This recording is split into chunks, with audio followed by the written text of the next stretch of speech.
On the quiet outskirts of Willow Creek, a small American town wrapped in autumn's fatting gold, lived an old man named Henry Whitmore, a tall, gentle, blue-eyed father whose entire world had once revolved around his only son, Michael, a boy who grew up running through fields behind their farmhouse, laughing with the kind of joy that made Henry believe the world was still good. And even when the years hardened the town, when factories closed, when neighbors moved away, and when the country seemed to change faster than a man could understand, Michael's laughter was the one thing that never changed, the one thing that kept Henry steady, until one September morning when the world outside was shaking with fear and flags were rising high across America, and Michael, only 19, too young for the lines in his father's eyes and too old for the innocence still lingering inside him, said, "Dad, I have to go. I have to serve."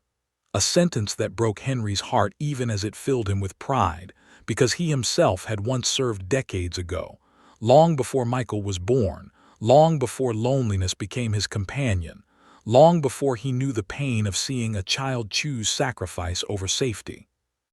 And though Henry's hands trembled the day Michael left for basic training, he hid his tears in the collar of his flannel shirt as he waved goodbye on the porch, pretending that the hollow inside his chest was just cold air and not fear ripping through him. But every day after that departure, Henry woke before dawn, brewed coffee he rarely drank, and sat by the living room window beside the old radio, waiting for the world to give him news. Not global news, not national news. Not anything the broadcasters said, but only the news that mattered. A phone call, an email, a letter, anything with Michael's name. And when the first letter finally came, weeks later, in handwriting Henry recognized from grocery lists the boy used to write, he held it like something sacred, reading each word slowly. The training was tough, the days were long, the instructors strict, but Michael was determined, proud, becoming stronger, learning discipline, learning brotherhood, learning the weight of the uniform he wore, while Henry memorized every detail and placed the letter inside a wooden box that already held every drawing, ribbon, and photo from Michael's childhood. And as months passed, Michael was deployed overseas, sent to a region Henry had only seen on maps and evening news, a place of dust storms, mountains, and danger, a place where a father's prayers were all that could travel to protect a son.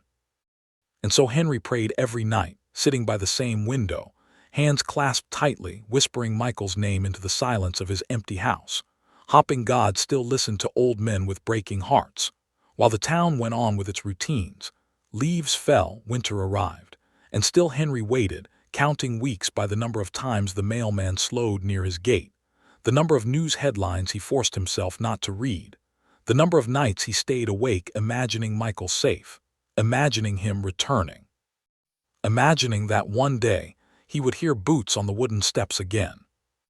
And then after 3 months of silence, just when Henry's hope was fraying, another letter arrived, a longer one filled with stories of Michael's new unit, the friendships he had made, the children in the village who smiled at the soldiers, and the promise that he would return home soon, maybe by Christmas, maybe even earlier if the rotation aligned. And Henry wept over that letter, clutching it to his chest, whispering, thank you, because the words felt like sunlight after too long in the cold. And for a little while the world made sense again. The window seemed brighter, the coffee warmer, the mornings kinder, until one evening when the sky outside turned the color of dying embers, and a government sedan, a dark, unfamiliar car, rolled slowly down the gravel road, kicking up dust that lingered in the air like ghosts, and Henry, hearing the tires, feeling the dread rise from somewhere deep inside him, stepped out onto the porch just as 2 uniformed officers emerged from the car. Their expressions solemn, respectful, heavy with the weight of a message no parent should receive. And as they approached, Henry felt every second stretch into eternity, his throat tightening, his heartbeat slowing, his hands trembling so violently he hid them behind his back. And when they finally stopped at the foot of the porch, the younger officer looked up with grief-filled eyes and said the words that shattered Henry's soul forever. "Mr. Whitmore, your son, Specialist Michael Whitmore, was killed in action." And in that instant the world didn't just stop, It collapsed, every memory, every laugh, every promise, every hope crashing down on Henry's chest like a mountain of grief he could not breathe under, while the officers continued speaking, about bravery, about honor, about sacrifice. But Henry heard none of it because all he could hear was Michael's 12-year-old voice calling, "Dad, come see what I built." Or Michael saying at 16, "I'll fix the truck, don't worry." Or 19-year-old Michael promising, "I'll be back soon, I promise." And the pain of knowing that promise would never be kept turned Henry's knees weak until he sank onto the porch railing, gripping the wood so hard his knuckles went white, tears streaming down his weathered face as the folded American flag was placed gently into his hands. A flag he had once saluted with pride, but now held with unbearable sorrow.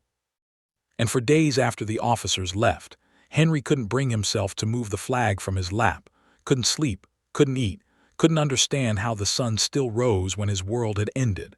And the town, though kind, though supportive, though grieving with him, felt impossibly distant. For grief is a lonely place, and the house, Michael's laughter still echoing faintly in old corners, felt like a cruel reminder of everything he had lost. And then came the day the military transported Michael's body home in a flag-draped casket carried gently by soldiers in crisp uniforms, their steps synchronized, reverent, their faces solemn as they honored a young man who had given everything for a country he believed in. And Henry, standing beside the casket, touched the flag and whispered, "I'm here, son. I'm right here," because it was the only thing he could say, the only thing he could offer, the only promise he could now keep. And as the bugle played taps, the mournful notes drifting through the silent cemetery, Henry felt something break loose inside him. Not the grief, for that would never leave, but a sense of finality, a realization that his waiting was over, that the window he had sat beside for so many months would now reflect only his own lonely face, that no footsteps would ever climb the porch again, that no laughter would fill the farmhouse. But even in his heartbreak, Henry felt a small, fragile thread of pride. Pride that his son was courageous, pride that he had lived with honor, pride that his sacrifice meant something, pride that he was loved not only by a father but by a nation that recognized his bravery. And though Henry would spend the rest of his life missing Michael, talking to him in the quiet of early mornings, tracing the outline of his picture with trembling fingers and whispering stories into the empty house, he also carried something sacred inside himself, a truth deeper than grief. That a father's love does not end at the grave, that a son's sacrifice does not fade with time, and that somewhere beyond pain and beyond the reach of war, a father and son would meet again, whole, unbroken, and home at last.